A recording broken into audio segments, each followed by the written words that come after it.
I'd like to take a few minutes to talk about properly storing large quantities of food. Because of the quarantine and the subsequent run on the grocery stores, I'm imagining a lot of people have a lot more food than they're used to handling. And improper long-term storage of food can make a person very sick. First, let me start by asking everyone, please don't wait till there's an emergency before you stock up on food. That causes shortages of food. The stuff I'm going to show you in this video will allow you to keep a 6-month supply of food easily. And if you're asking why you would need 6 months worth of food, let's take a look at this example. During the month of May 2013 in Washington State, a major bridge on Interstate 5 collapsed. Even after declaring a state of emergency, it took the government over a month to get a temporary bridge put up and 5 months to finally repair the bridge. That was only one bridge. Washington State has over 400 structurally deficient bridges, and it also is sitting on a major earthquake fault zone. So, after an earthquake, if it took 5 months to repair one bridge, how long will it take to repair 400 bridges?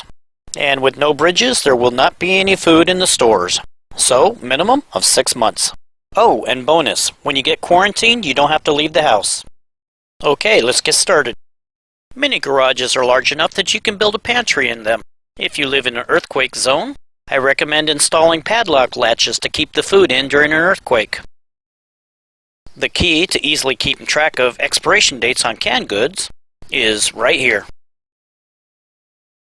This simple piece of plastic can hold up to 8 cans.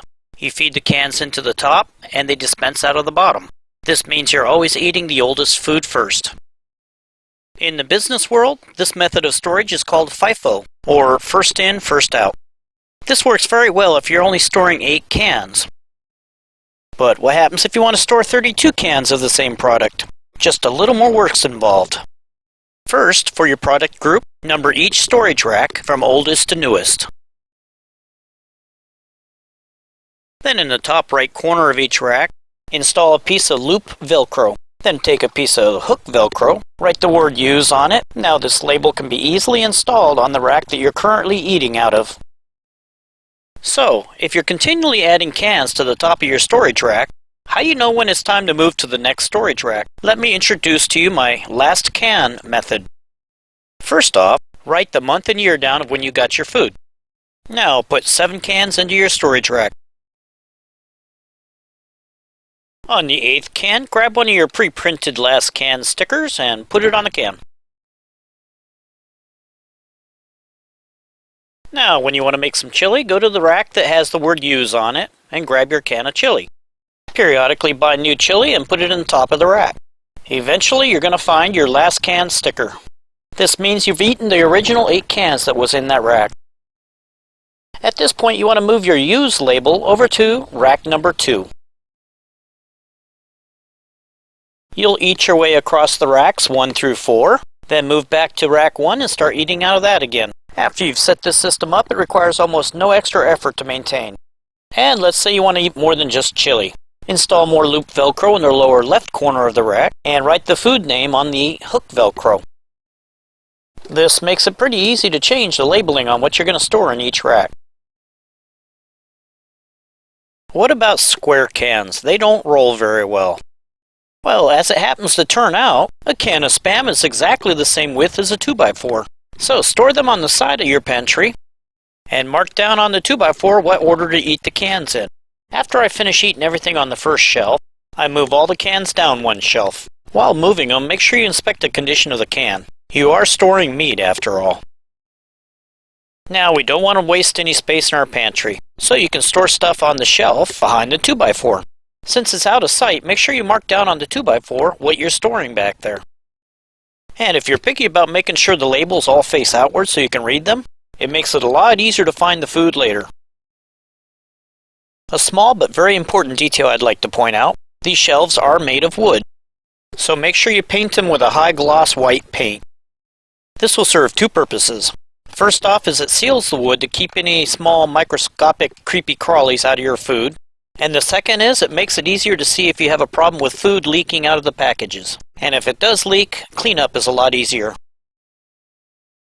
If you have long-term storage food like MREs, as the MRE approaches its expiration date, move it into your pantry so that you can eat them before they expire.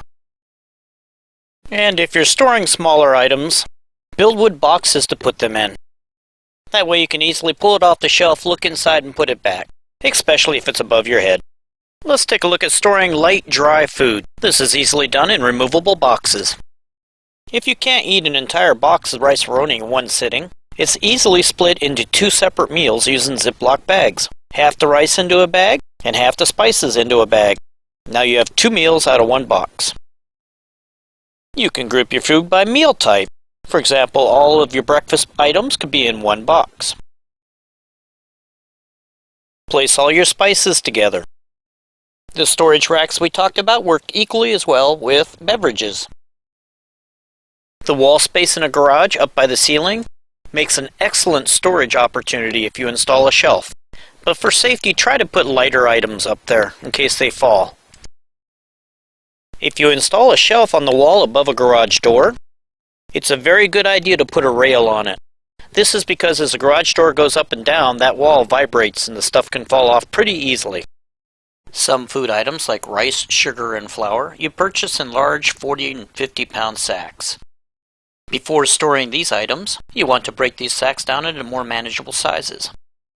This can be done using a seal-a-meal machine. This machine will pull all of the air out of the bag, then thermally seal the end of it. Now, when you need more sugar, just grab a bag, and the storage integrity of the rest of the sugar has not been affected. Moving inside the house, the standard pantry installed by the builder becomes much more usable if you install pull-out drawers. Take the time to make nice labels for each of your spice packages. Now let's move into other rooms of the house. If you watched my video on how to install in-wall shelving, this is how you can maintain your stock. First, eat the can on the top left. Then eat the can immediately to the right of it. You can replace the cans as you eat them, just always remember to leave a gap so you know where to eat the next can from. Let's finish this up. For frozen goods, you really can't beat a deep chest freezer. To increase the efficiency of the freezer, try to keep it as full as possible, even if you're just using bags of ice. You want to cool the food, not the air. There is a drawback for this though. It's very hard to find stuff in a deep chest freezer. But if you watch the video I made on managing deep chest freezers, see the link above, that simplifies the process. Finally, you can have several $1,000s worth of food in this thing. So please make sure you have a backup power of some sort, whether it's a generator or an inverter like this. See the link above for my video on inverters. Remember, if you manage to keep a 6-month supply of food around, the rule is what goes in must come out. So make sure you keep a 6-month supply of toilet paper as well. Well, that's about it. Happy shopping.